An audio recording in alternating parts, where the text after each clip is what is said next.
মান্নান আসলে ক্লিন ইমেজের লোক। সে তো ক্লিন ইমেজের বা ভালো মানুষ হলে তো আওয়ামী লীগ করতো না। কিন্তু ভালো মানুষ আওয়ামী লীগ করে?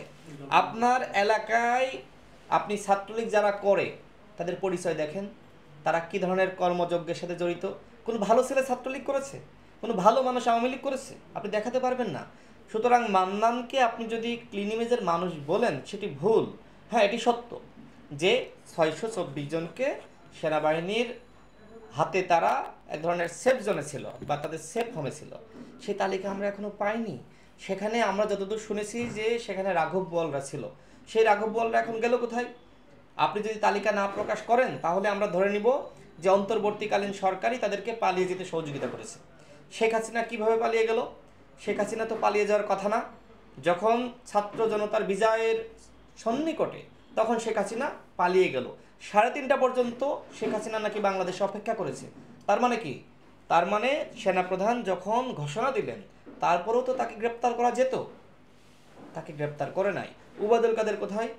স্বরাষ্ট্রমন্ত্রী কোথায়? তারা কোথায়? ডিবি হারুন কোথায়? সেই বিপ্লব মেহেদিরা কোথায়? আমরা কাউকে খুঁজে পাচ্ছি না। মনিরুল কোথায়? কুখ্যাত মনিরুল। ডিএমপি কমিশনার যিনি ছিলেন তিনি কোথায়? শুধুমাত্র আমরা আইজিপিকে দেখলাম গ্রেপ্তার করেছে। তার মানে এইখানে একটি ষড়যন্ত্র শুরু হয়েছে আওয়ামী লীগকে সেভ করা।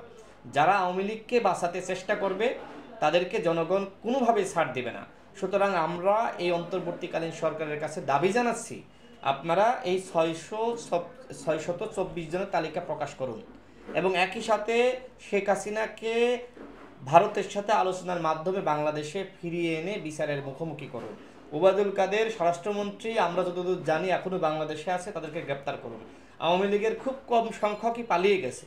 কয়েকদিন আগে প্রথম আলোতে নিউজ হয়েছে যে আওয়ামী লীগের রাঘব বোয়ালরা পালিয়ে গেছে। আমার যেটি মনে হয় যে এই ধরনের একটি গুজব রটানো হচ্ছে যে আওয়ামী লীগের রাঘব বোয়ালরা পালিয়ে গেছে মূলত। তাহলে যেটি হবে যে এদেরকে গ্রেপ্তার করার জন্য আর অভিযান চলবে না। এটিও আওয়ামী লীগকে রক্ষা করার একটি অপচেষ্টা।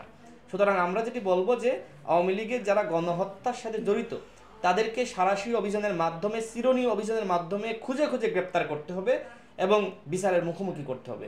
আওয়ামী লীগকে বাঁচাতে যারাই চেষ্টা করবে জনগণ তাদেরকে কোনোভাবে ছাড় দিব না।